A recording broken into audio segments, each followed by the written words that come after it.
Well, unbelievably, it's already episode 32 of the second season of the Exit Philosophy podcast.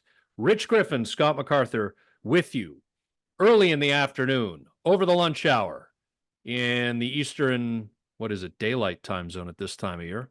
On Tuesday, August the 12th, one day after the 30th anniversary of the final games being played before the 1994 Major League Baseball players strike. And we'll get to that in just a moment. But Griff, I don't know, last time we did this, there was a situation with Mr. Rasho and cat licking your face at 6 a.m. and you getting all into the early Olympic coverage because you're wide awake and blah, blah, blah. How's everything? Everything at the Griffin household settled down? What's the deal?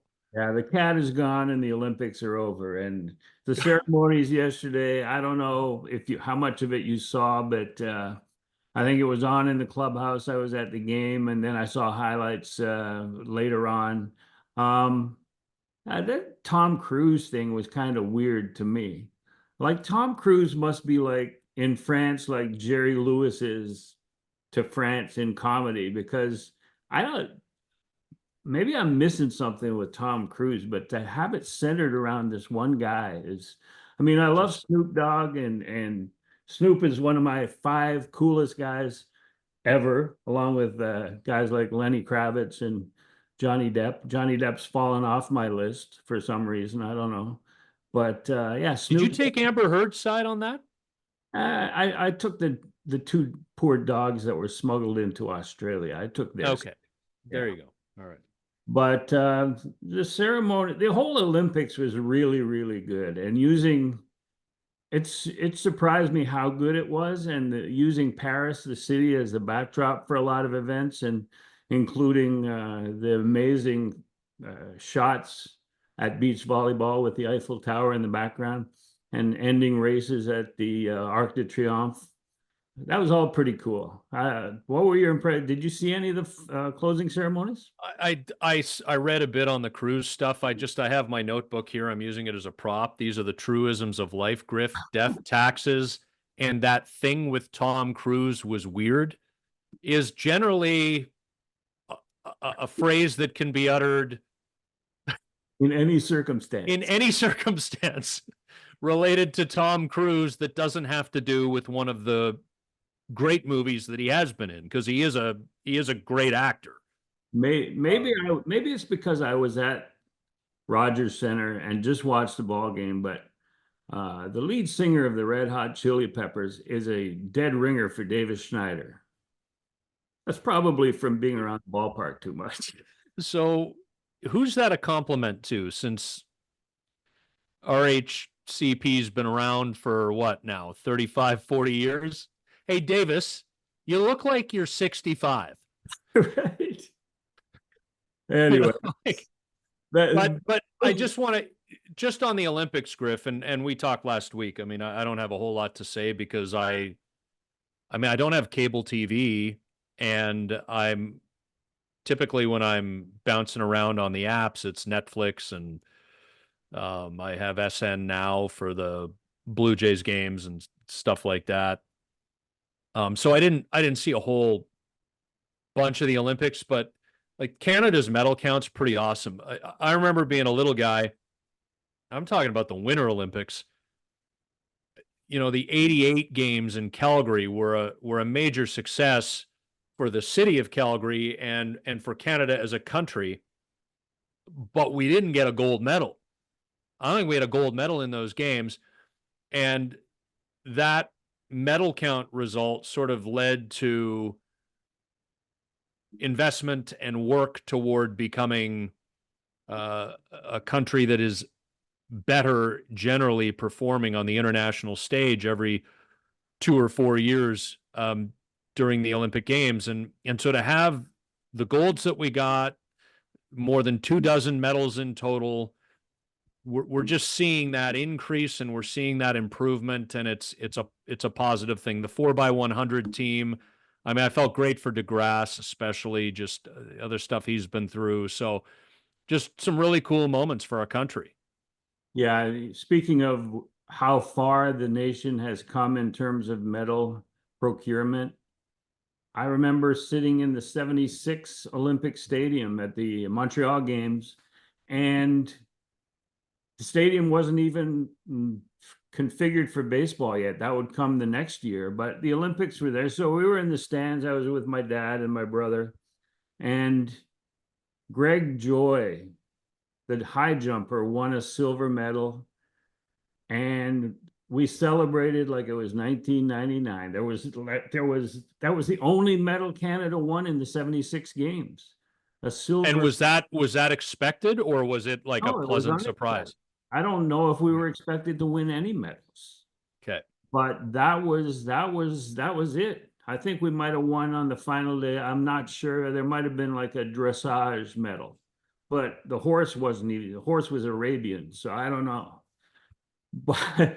But yeah, so it has come a long way, and it's interesting. The shot putter, the woman shot putter was supposed to win, and so with all the disappointments, still a medal count of 27 is outstanding for any long-term Canadian fan who remembers the days of Greg Joy.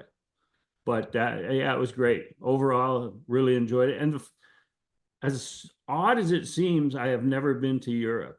I started working in baseball with the Expos when I was 18 years old, university. It's a summer game. World Series ends at the end of October. Never had a chance to, but scenes like that make me want to go when I retire, which might be any moment. but we'll see. It looked great over there, and I'm looking forward to my first trip to Europe. It sounded somewhat ominous. It's like you might just drop this in the middle of this episode. You know what? I've said all I need to say. I'm out. Mic drop. I'm out. Mic drop. Pipe bomb like CM Punk. Yeah, I know. I like wrestling. Yeah, Actually, I'm coming. but it was a great event. It was great. It was great television. It was great drama, and I enjoyed it far more than I thought I would. The Olympics in totality.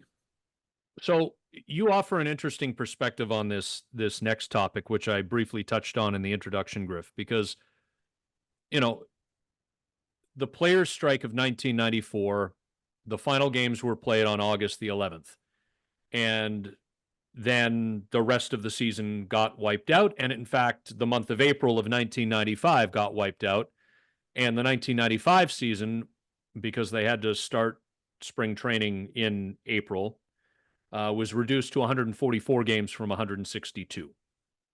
And Cleveland ended up losing to Atlanta in the World Series in 95, which in a way is unfortunate because that Cleveland team with Albert Bell, Kenny Lofton, and blah, blah, blah, won 100 games in a 144 game season in 95.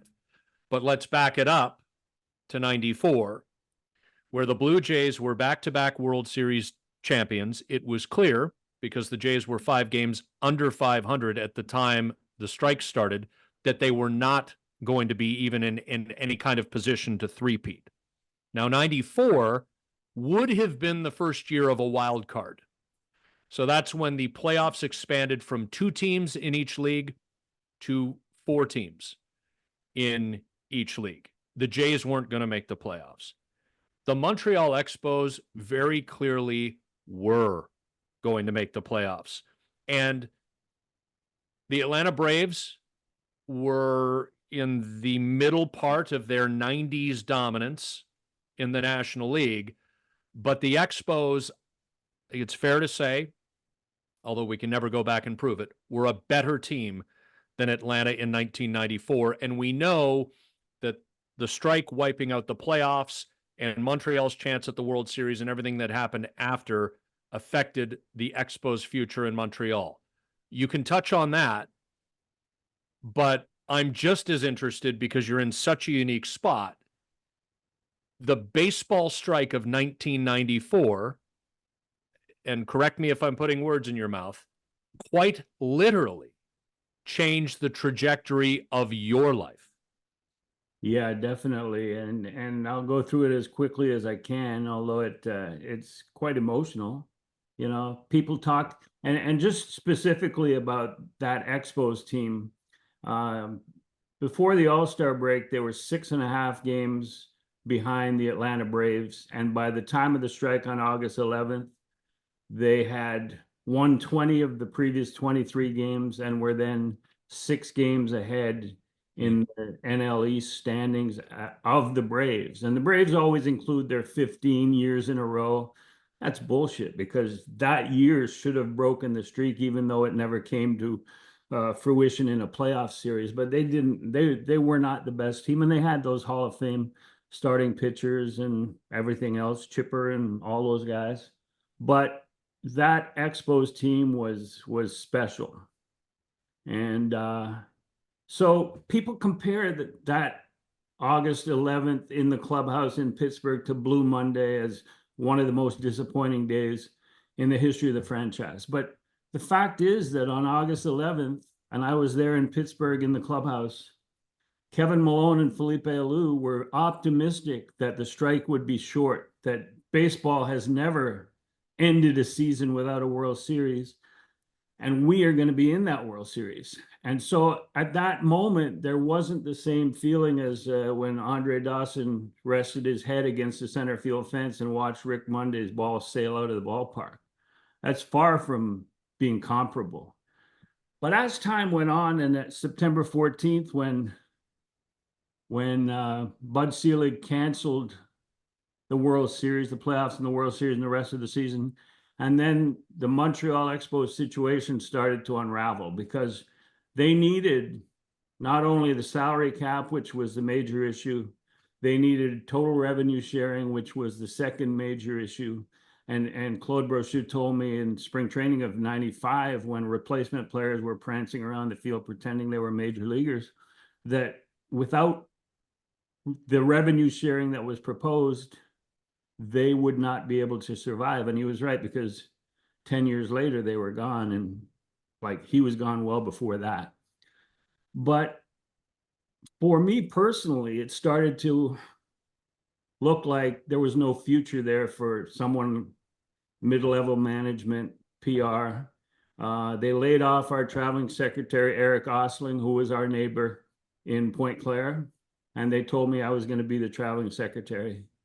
Then I was doing every game on the schedule, I would do a talk show on the flagship station during the strike.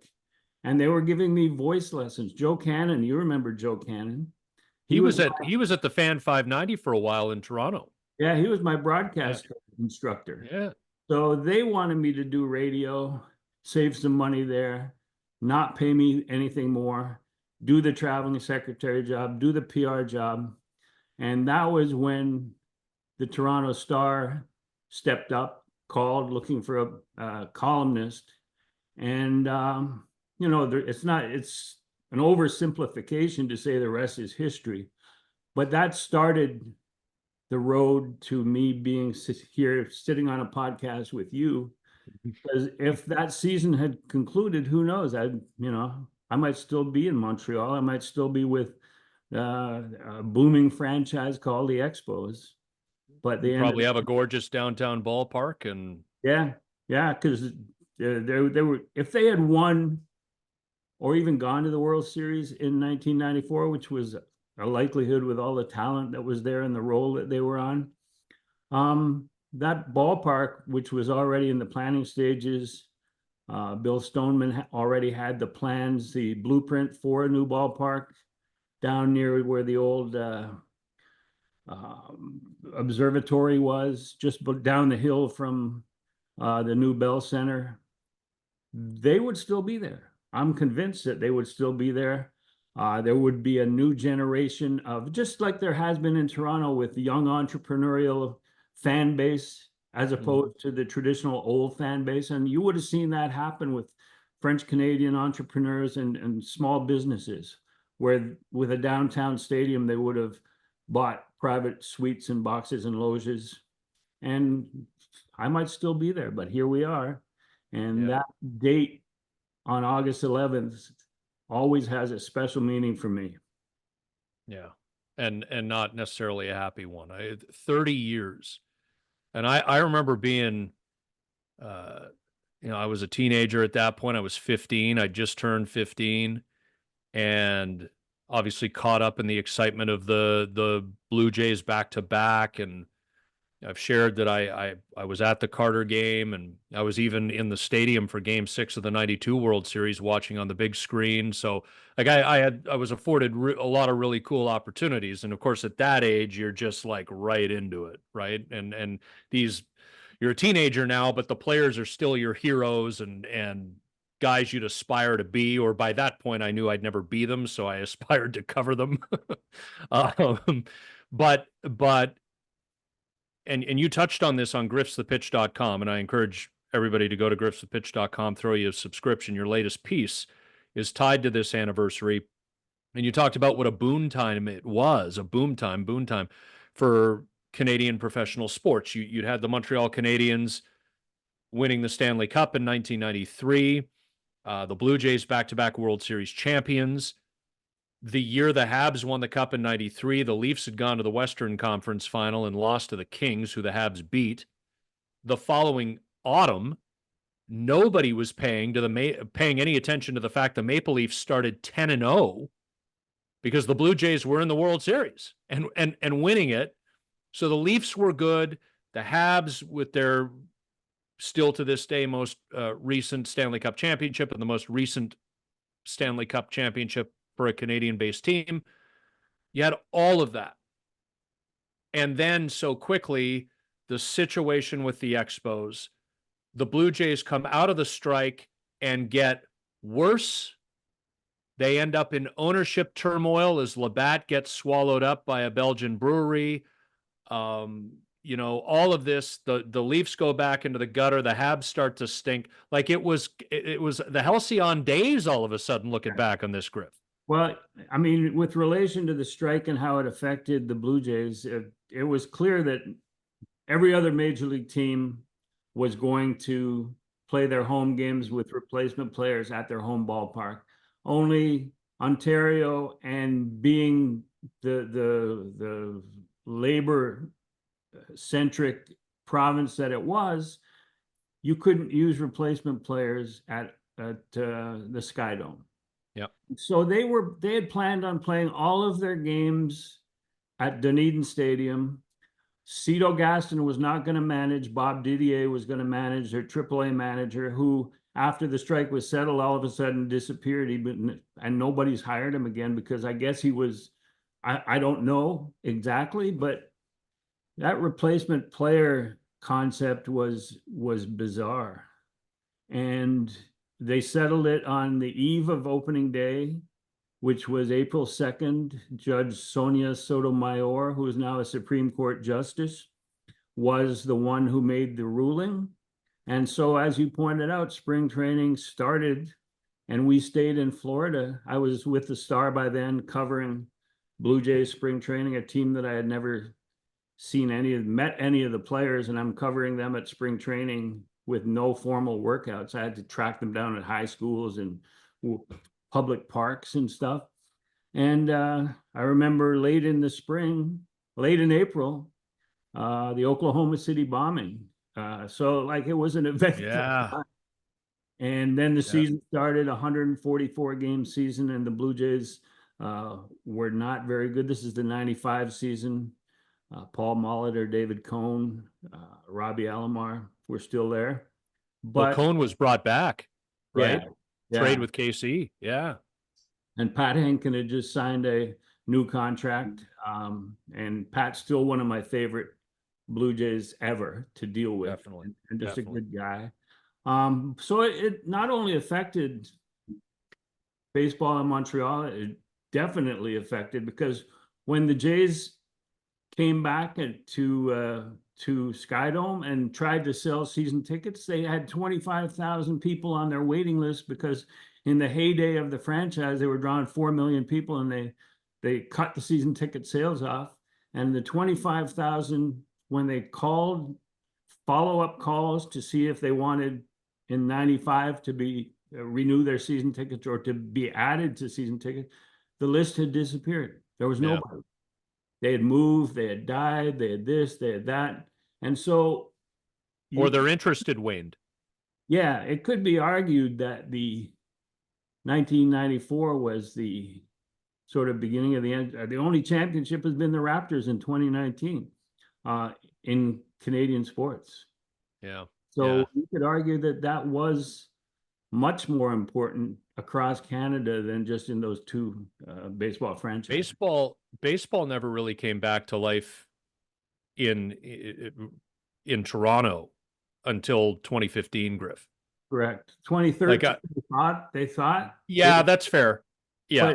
But there were a lot of doubting Thomases, like, show me, let me put my hand in your championship ring, and then Yeah. I'll, you know? Yeah, because I just like there were moments, right? There was the great Canada Day game, Jays Expos 97, the first year of interleague play. Carlos Delgado's 4 home run game, but you go back, you can YouTube it. Go back and YouTube that Carlos Delgado 4 home run game and show the clips of the home runs. Watch where those balls land. You can count the humans in the seats, literally with just point at each person because most of them are blue chairs, right? Yeah. Like, and that's how it was. I feel it's sad now, especially since he passed away in a tragic way. But like, imagine Roy Halladay pitching for a good Blue Jays team. Yeah. How amazing would that have been? Because I think he was appreciated here, but how appreciated would he have been? To be a You know, part when you of think about the something, Expos, Griff, 2015 Blue Jays, yeah. how they've been a part of that. But And like, think of like, what if Pedro Martinez is a career Expo? yeah. And God bless Pedro, because he acknowledged the Montreal fans when he finally won a World Series championship. He said, "This is for the fans in Montreal." You know, Yeah, really cool. yeah. Like, imagine him signing multiple big money contracts because they had the revenue sharing and the stadium amenities in a new spot to be able to do it. That so much could have been different. So much could have been different. It's a shame. Unbelievable though that it's 30 years, and I joke all the time now. Man, I've got memories that are 40 years old now, right? Kindergarten. Like, what? Excuse me? It happens fast. You're that 25-year-old who's never going to get old in your own mind, and then all of a sudden you're looking back going, geez, I remember learning about dinosaurs in kindergarten 4 decades ago, and I remember it.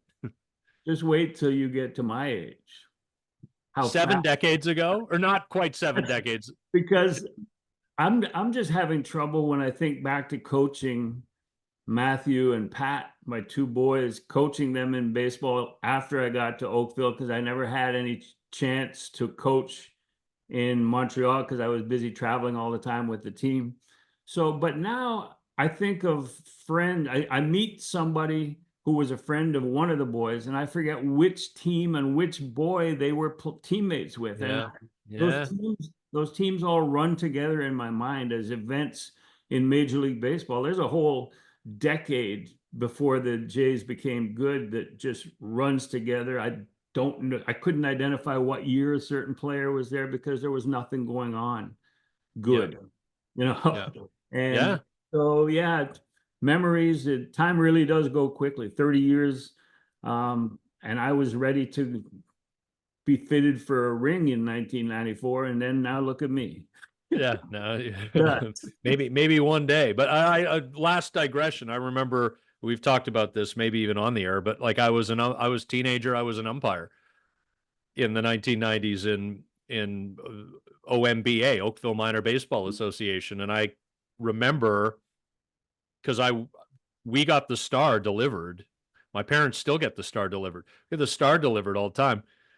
So I would read you now because I love baseball. So I'd read you all the time. I remember the first time I umpired a game of yours and you were in your uniform. I remember looking down at you going, I thought to myself, I better have a good strike zone today because I don't want to piss off a guy whose like opinion I definitely know matters. I remember looking down and going, I want him to think I'm good. Well, I was looking at a box score the other day from Buffalo to see if Joey Votto had played.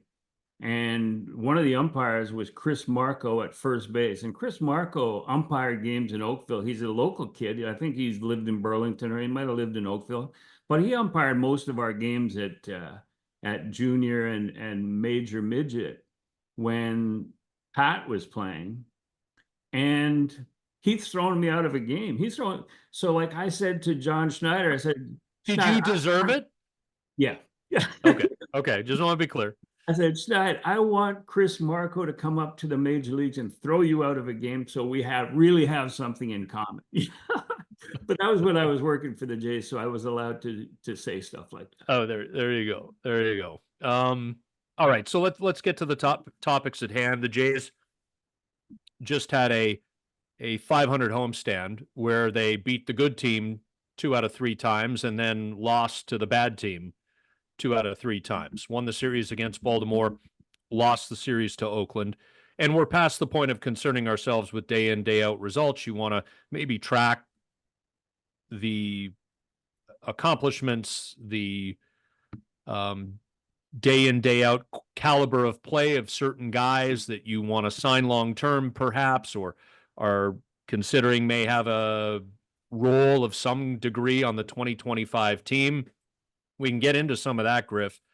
This is our first episode since Mark Shapiro met with the media late last week, and it's the first time he held a public session since spring training. I think it was March 21st or something like that. So it's been a while, and obviously we didn't know the last time that he was publicly available the way that the season would turn out. You were there. What were some of your takeaways from what the president and CEO had to say? Well, yeah, it was the day after we had recorded last week's episode. So I think it was Tuesday afternoon on the field. He didn't want to go into the interview room and be at the dais. I guess that makes it more official. I mean, there was nobody in the ballpark. It was 2 o'clock in the afternoon. And he began to answer questions. And I wasn't expecting that he would get as irritated at some of the lines of questioning. I think he must have expected it. How could you not expect questions to be asked about his general manager and his future, and the disappointment of some of the decisions to bring or to focus so much on run prevention?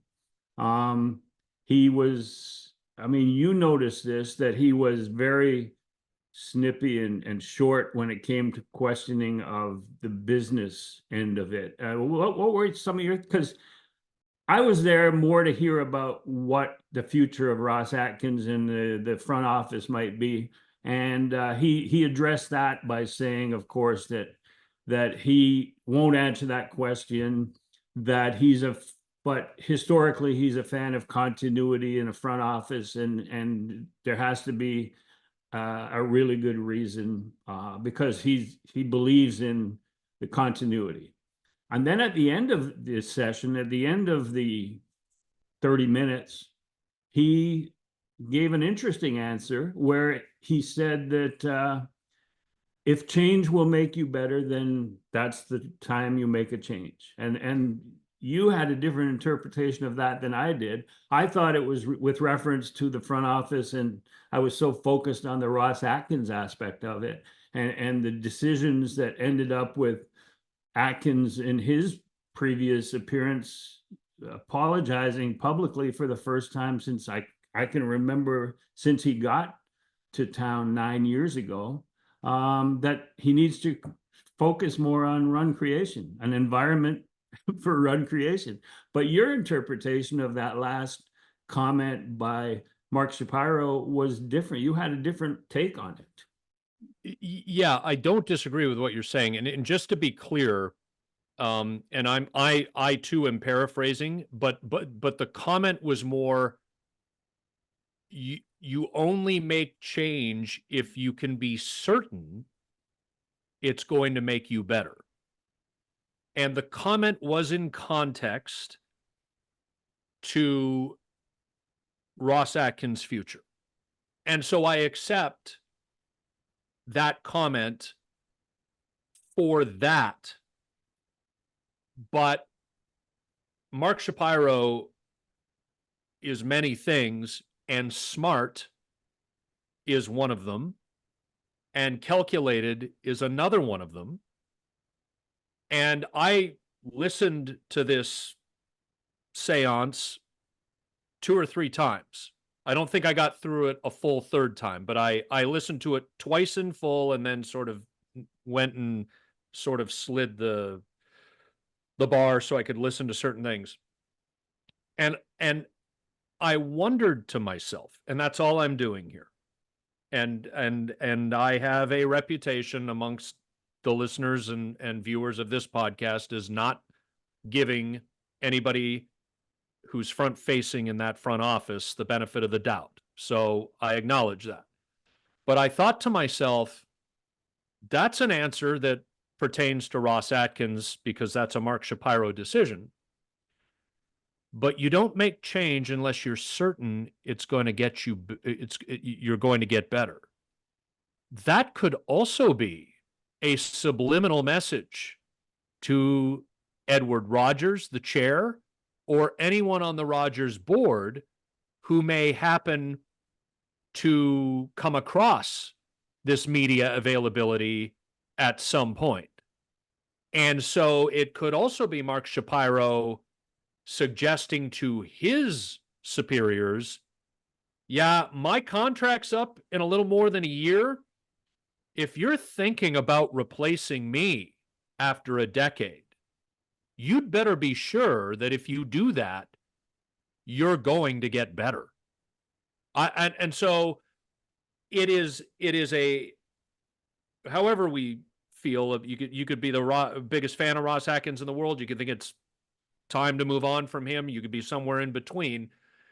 That comment can apply to Ross Atkins, but it can also be an opportunity to throw a little message out there speaking about Ross, but also I'm going to use this opportunity to talk about Ross's future to address my own in a plausibly deniable subliminal way. That's what I heard, because I mean, Griff, both can this be did true. not, that was a bad 18 minutes for Mark Shapiro. Both can be true, but I think that he's not attached or that Shapiro is not attached at the hip with Ross Atkins. There's 3 things that Mark Shapiro has done really well. One was push for the player development complex. I mean, for years they were talking that Dunedin sucks. We got to get out of here. We got to get to a real major league training venue.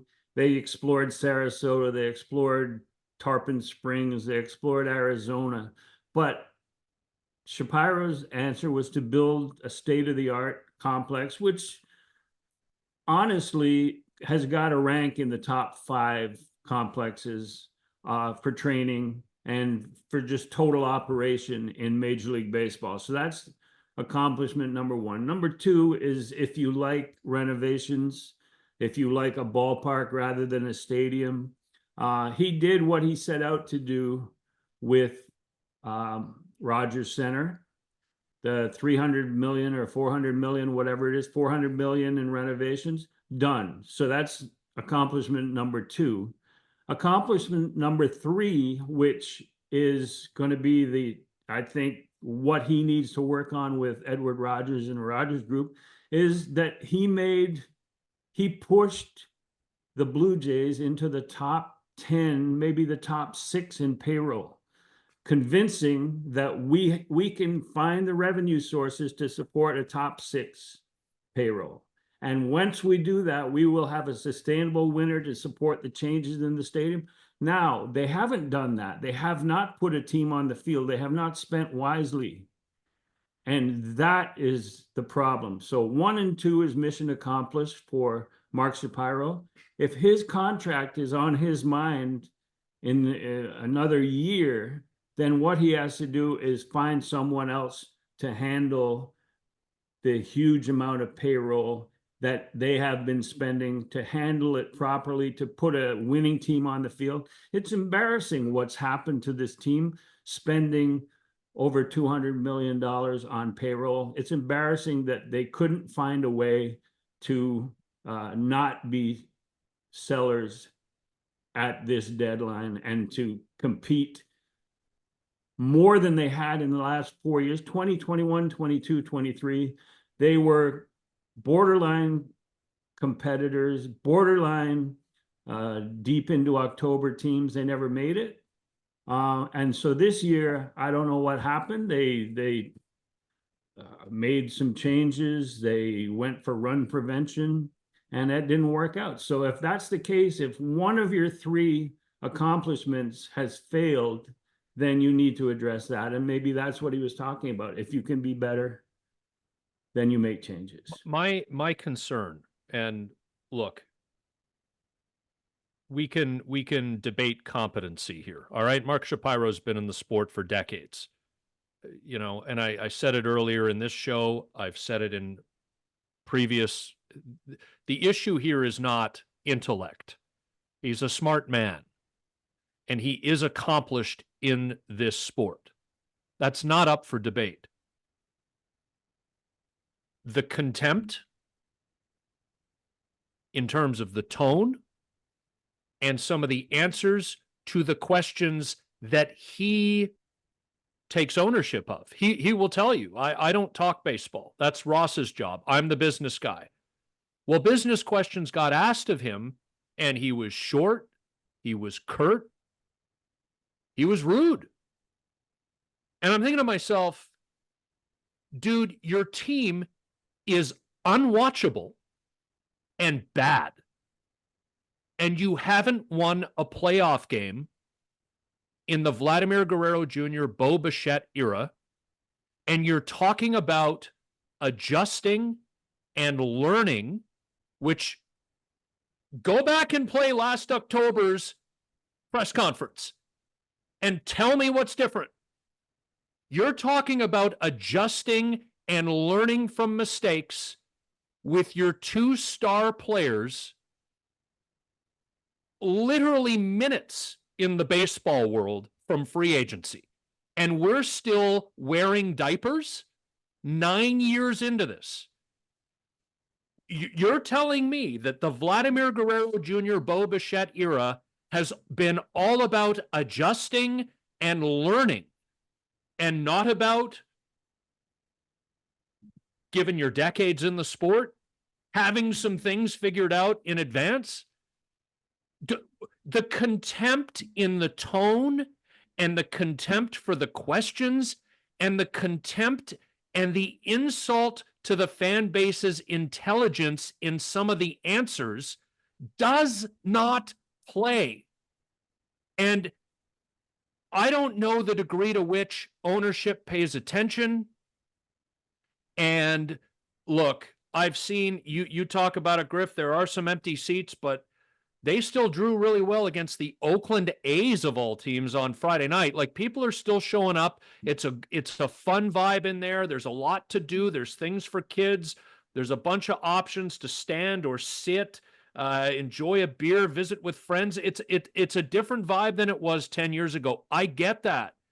But you have to be pretty arrogant, and you really have to not care to speak the way he spoke last week, given the results on the field. It was a really bad look, and yet it is consistent with these guys. And I told the story. Years ago, I had lunch with him, and at the end of the lunch, he asked me, what do you think we could do better? And all I said to him was, talk to people as if they're humans. And before the sentence was done, he had a defensive and reflexive response. Well, that's just how we talk. Okay, I guess you just asked the question to tick a box. Typical corporate cardboard cutout. It's uninteresting at this point. He's lost the plot, and they need to be replaced, Griff. It's over. They've lost the confidence. Yeah, the one question that I asked him, which was well thought out. Well, I asked him 3 or 4, but this one question seemed to set him off into a bit of snippiness. But because they had asked for 2025 season ticket payments in June or July or whenever it It was. was second to last week of July before the trade deadline. Yeah. Yeah, the response that I've heard from season ticket holders that I know, and the response that you see on social media was not good. So that being said, I asked him, because they have to encourage people to pay for their season tickets before January or February. A lot of moves were made in baseball this year just before spring training, and that's not going to cut it if that's what the Blue Jays are planning on doing. So my question to Mark was, do you feel like you have to make a big move right at the end, early in the off season, at the end of the season, maybe?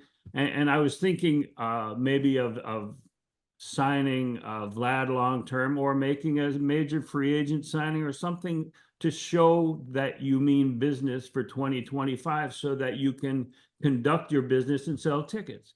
And he cut me off and he said, I think it was something like, we just need to be better. And then I continued my question, and he cut me off again and said, we just need to be better. And you know how it is when you talk to him. He locks in on your eyes and almost challenges you to look at him. And it just pissed me off a little bit. Well, no, but Griff, but that's the game, right? I mean, that's the intimidation play. I'm not going to give you what you're after here. And look, a lot of people have opinions about media now and its function and what have you. But, you know, they don't, correct me if I'm wrong. My understanding is the state of the franchise stuff stopped years ago. Maybe that was a COVID casualty or what have you. But are they even getting the season's tickets holders together before the season begins and having a soiree, and there's the team president standing out and everybody's in the crowd who has season's tickets, who wants to show up, and they can ask questions, stuff like that. Like, you know, this idea that I can be 20,000 leagues above the sea. I can stand in my ivory tower and shout down because you dumb proletariat will just swallow it all up, and my ownership really isn't paying attention as long as I make budget and I can live off the player development complex and the stadium renovations.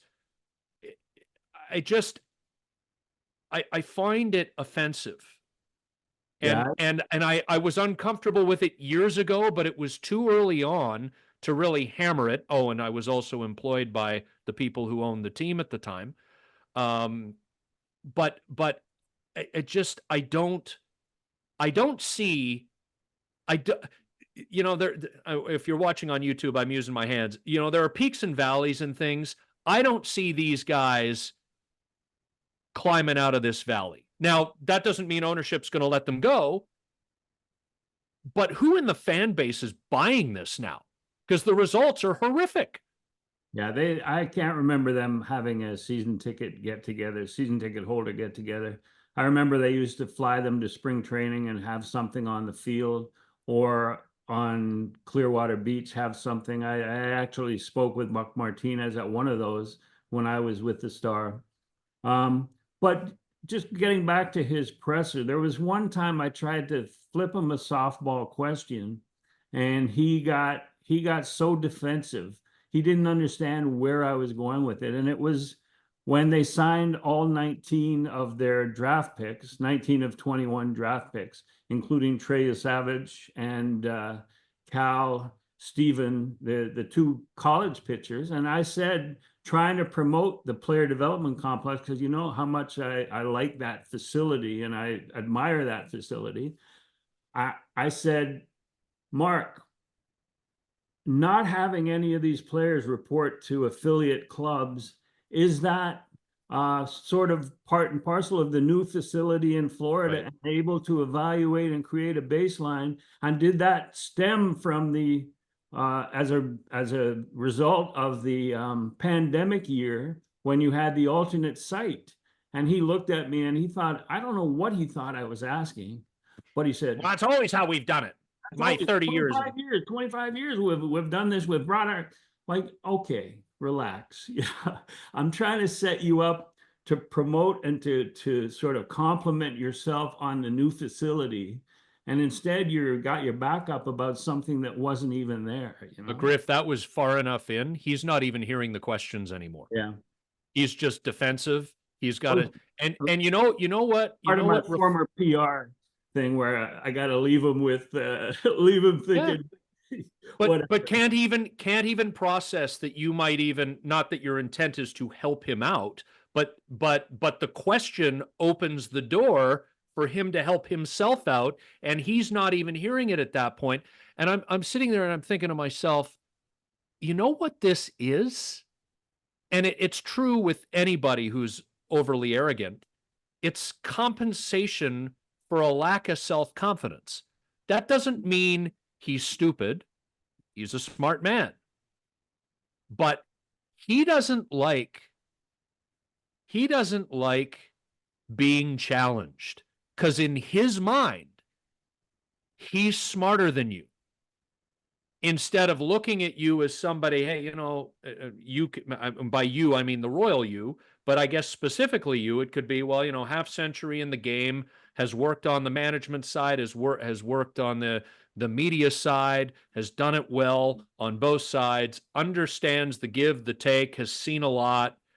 And it's just, so to me, I mean, I'll say this, and I hate the idea of alienating even one person who listens to our podcast and enjoys it. But if you're still in with this guy and his personality type, please just walk by me on the sidewalk without even saying hello, because we're not going to get along. I just, I'm, if you are impressed by this, you are too easily impressed. I am giving him the benefit of the doubt until the end of spring training next year. And it starts in the off season. I do believe that they have to appoint a new general manager. God bless Ross Atkins, give him the rest of his contract, thank him for his 9 years of service, which have resulted in 0 postseason wins, other than 2016 when he inherited a team. And I will give him the benefit of that doubt that he already knows that what he's going to do, but as you said, he just doesn't want to share it at this point, and there's no reason that he should, but he should treat with more respect the people asking those questions, because this opportunity was set up by his own PR people. So. Yeah, but Griff, my issue is not that I expected clarity on, I didn't. I mean, you take we understand the give and take, and I think the fans understand the give and take. You're not getting an answer in early August. But what you do is you behave with humility, because your team is an embarrassment and your process doesn't work, which you admitted to last October.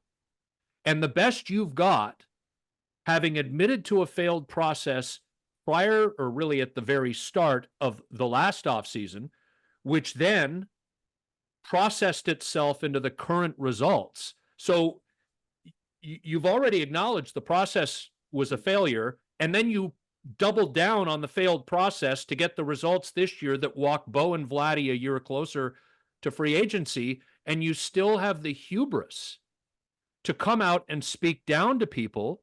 All you needed to do was have the capacity. You don't even have to be all that humble a person. You can kind of ride that fence between humility and arrogance in your life. But you needed to be smart enough in that moment to just be like, you know what? I got to eat this one.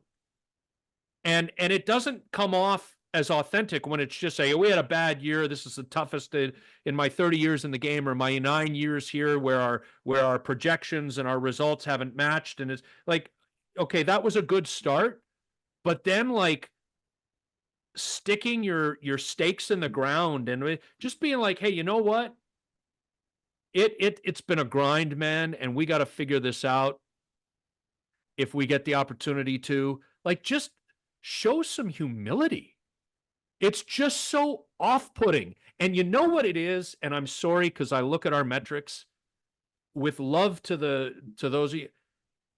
It's American. It's corporate Wall Street type A bullshit. And it doesn't fly. It doesn't fly. Well, I remember JP Ricciardi taking him to lunch after his press conference with Mark Zielinski and some other star people, and him saying, "I'm here to teach Canadians about baseball." And I think that's the attitude that a lot of sports executives bring in, not hockey necessarily, but baseball. And it's wrong, you know, it's wrong, and it is a certain amount of arrogance. But when you begin your tenure in a city and in a country with an attitude like that, then it's not going to go well. And 9 years later, the attitude still seems to be there. But I think we have a few minutes left. We have a few minutes left. Let's talk about some baseball on the field. And what area do you want to talk about? Well, I mean, I think the heater Vlad's been on is and I know the hit streak came to an end on Sunday against Oakland, but you know what my favorite part is? This is like the most overly simplistic comment I can make. When the best hitters in the game come up, Griff, you expect something good to happen. And quite literally with Vlad for 3 weeks, it was 50% of the time, or maybe even more because he was taking walks too. So he was on base more. He was hitting 507 or 500, whatever it was. But you expect something good to happen. Doesn't mean it's going to happen every time. But when one of the best hitters in the game steps into the box, you're expecting something good. And we're now back at that point with Vladdy, probably for the first time since 2021, where every time he steps in the batter's box, it's an event. And I know that Mason Miller got him to end the game on Saturday. Who cares? Like wins, losses at this point, it doesn't matter. But that's an event to see a guy humping 103 up there. And by the way, Mason Miller, that's an easy 103. Like there's no herky jerky stuff in that motion. Like I don't know how he looks like every other pitcher in the game with a smooth, easy delivery. And then the next thing you know, the radar gun says it's 112. Like it's unbelievable. So Yeah. that's an event. Yeah. Mason Miller, Vladdy, like you're locked in, even though the game doesn't matter to either team, you're locked in on that stuff. That's what we're living for now. Well, I mean, the one-on-one matchups are famous through baseball history, and what make the sport unique. I mean, I remember going back to Bob Welch against Reggie Jackson in the World Series, and that was can't miss TV. I mean, I remember sitting there being riveted by this one-on-one confrontation. And to your point about the current Vlad Guerrero Jr., I was in the press box yesterday, and every time he was scheduled to come up, I made sure that I stayed in my seat. Otherwise, I might have gone in the back for some water or whatever, gone to the bathroom. But when he was coming up, and the other night at home watching a game, I had to tell my dog I couldn't take him for a walk yet because Vlad was coming up in the next half inning. And that, to your point, that is where it's at with Vlad Guerrero. The thing about his 22-game hitting streak and the one where it ended, so 23 games, the Blue Jays are 10-13 in those games while he's hitting 500 and reaching base almost 60% of the time. That's where it stands, is that I think it obscures his heater is obscuring the fact that they have a lot of serious question marks around him. And the fact that they score 3, 5, 7 runs in a game isn't saying that we're great for next year. We have young players contributing because they don't. Those are the questions that they need to find. It's now to the point in the 2024 season where you're not hoping that the sum of the parts is greater than the whole. You're just looking at the sum of parts, and you don't care about the whole because the whole is going to end up being 70 to 77 wins if they're lucky.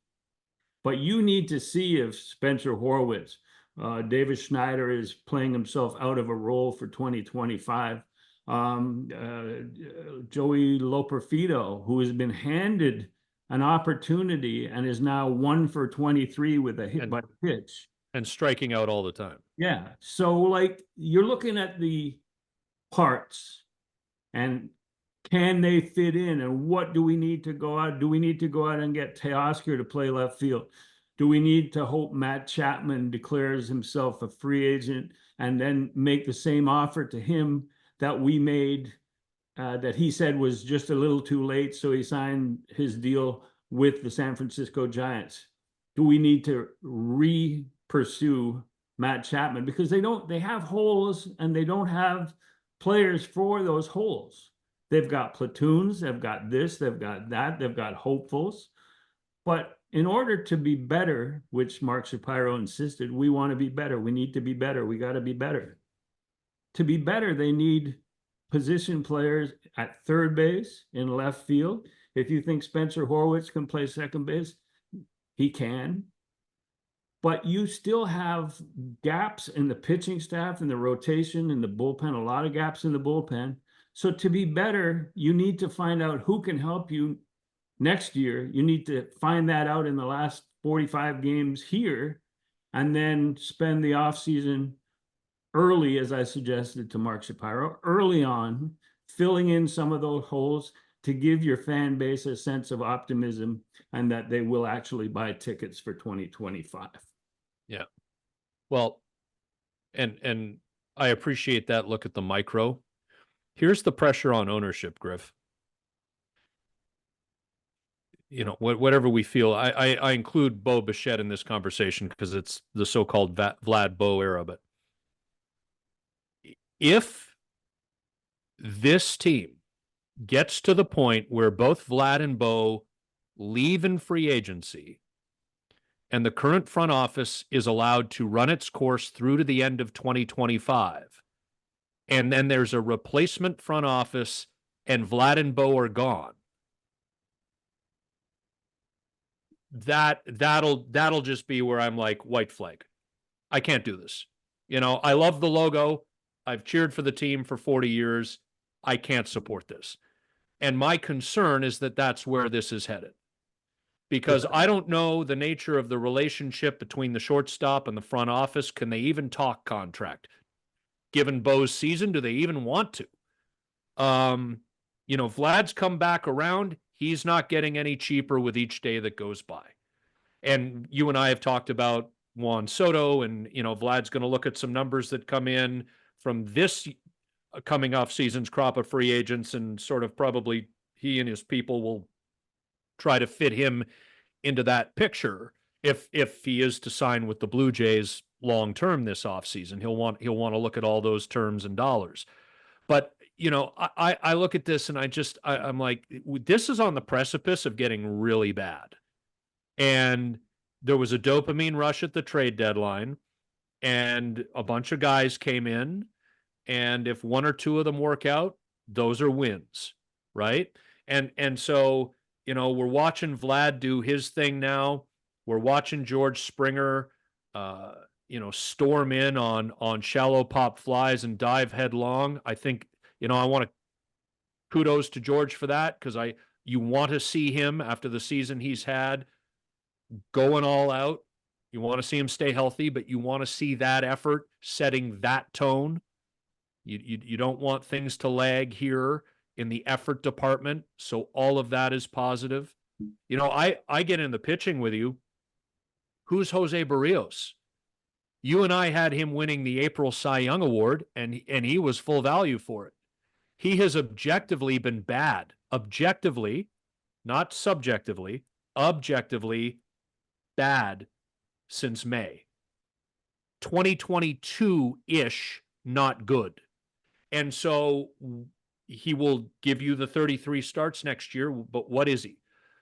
Kevin Gausman, I think there's enough of a track record there to believe in a bounce back next year, but he's also into his mid-30s now. So where are we at with that?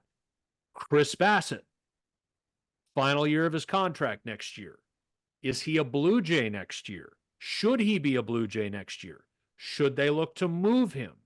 Yariel Rodriguez is the thumbs are pointing upward on that, which is very good and very positive. 4 more guaranteed years. Yeah, So yeah, but also with his performance and holding up after not pitching competitively last year, the thumbs are up. So, there, like even there's setting the bullpen aside, there's questions in the rotation, right? And there's also a spot available with the Kikuchi's. bullpen can be fixed in an off season with good evaluation and solid signings around a closer and a setup guy. So that's something that's probably the last thing on the list of things to worry about for 2025.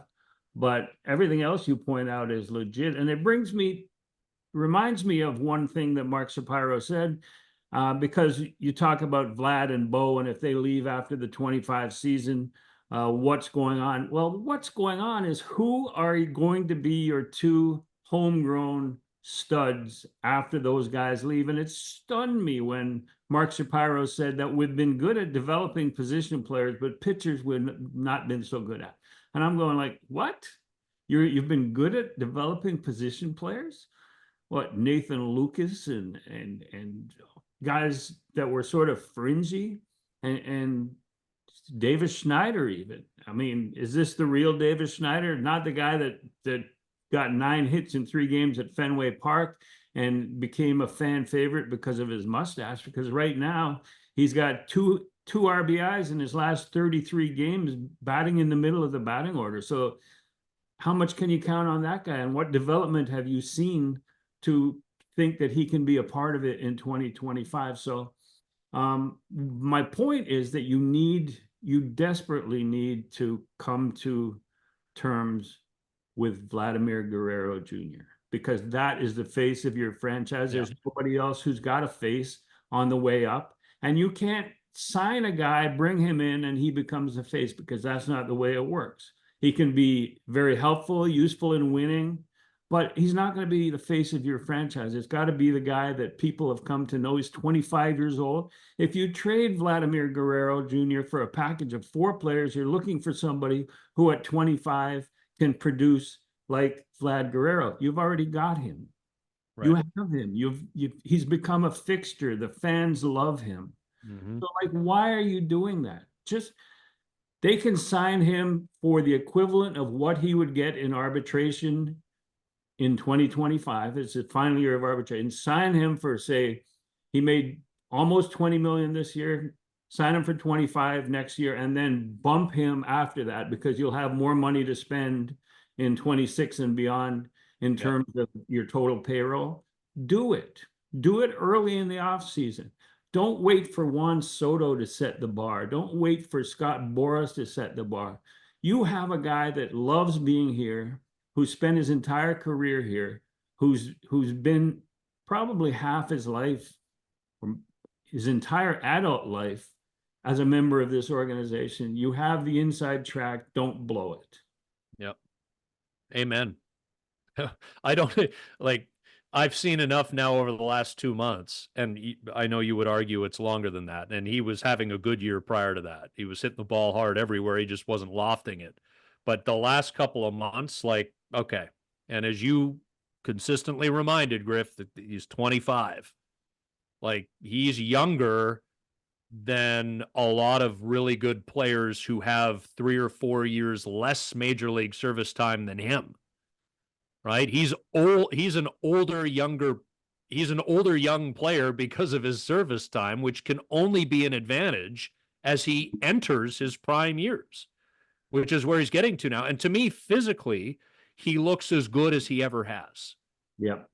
So there's a commitment level there that's important, that we're seeing. And, And in terms of representing the franchise, I think it's underrated and undervalued having a face of the franchise that can act as, well, remember Jose Bautista would go out in the offseason, and Jose would try and recruit players to come to Toronto because he believed in what was going on in Toronto, and he had friends who he had some influence with. And I believe that Vlad is headed in that direction. And without him and without Bo, I'm assuming that Bo is the harder of the two to keep on board, or will be the harder. Do you think it's a city thing, Griff?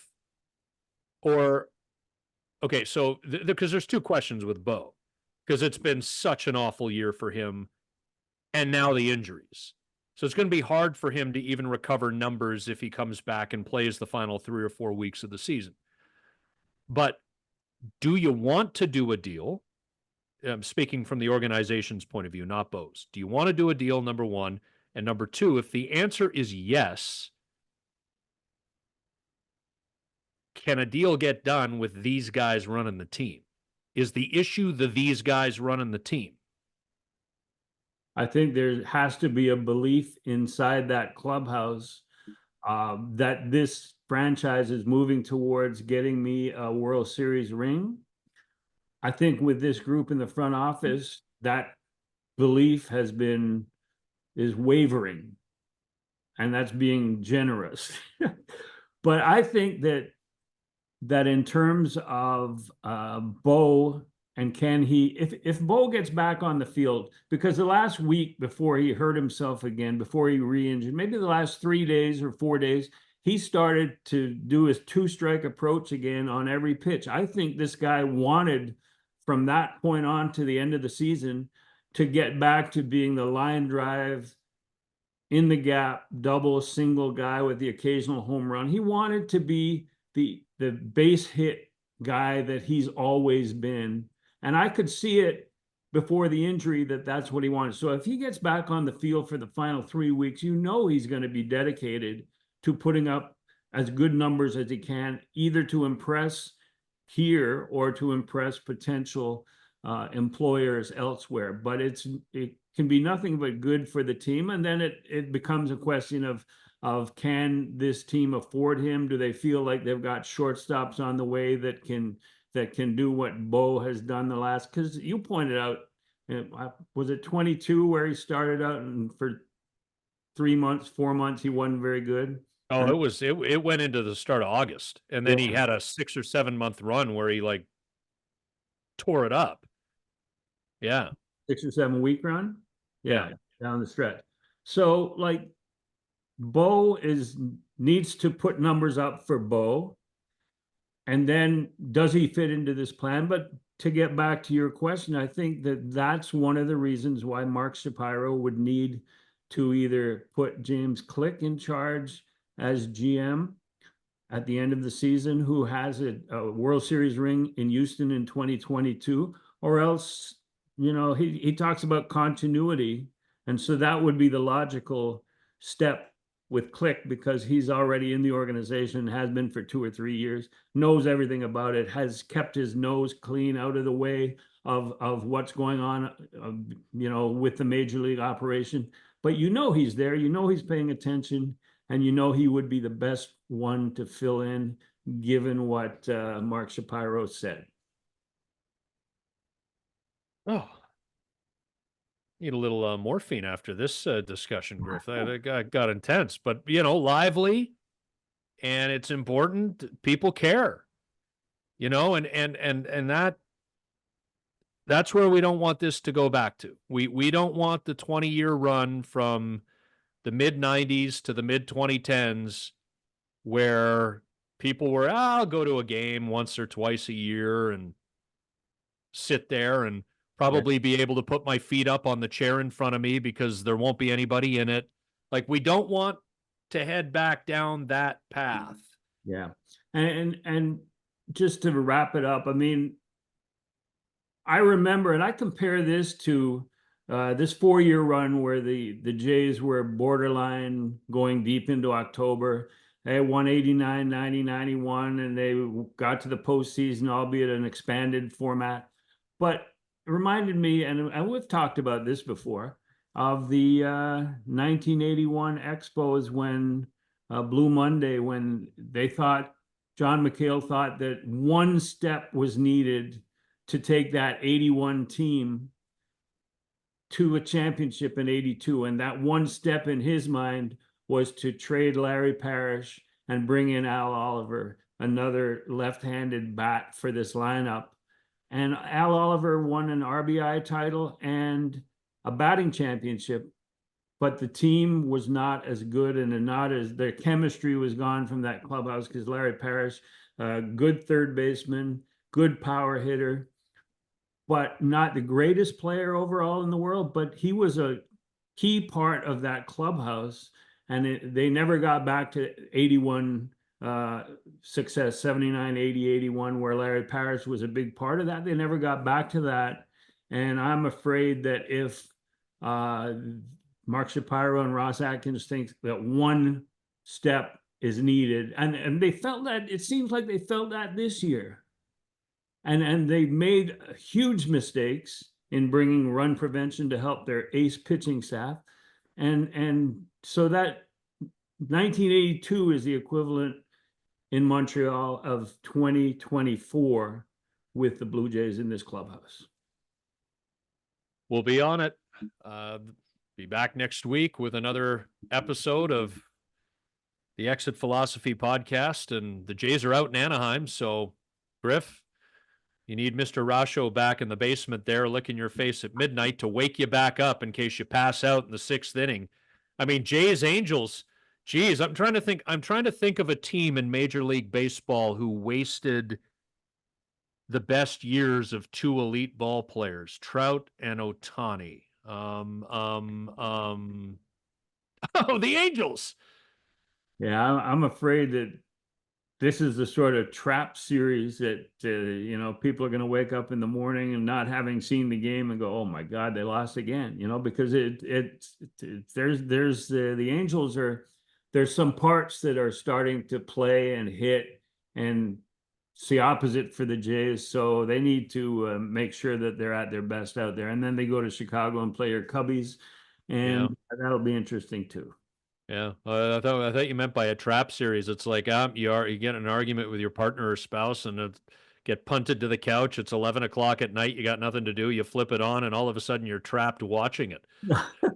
Well, I'll make sure that I see all of Vlad's at bats, and after his last one, if they're out of the game, I'll just snap it off and head. Well, here's my prediction. Here's my prediction for the Cubs series, Griff, because I'm totally enthralled with the Ricketts family and all of the lack of inspiration on the north side of Chicago.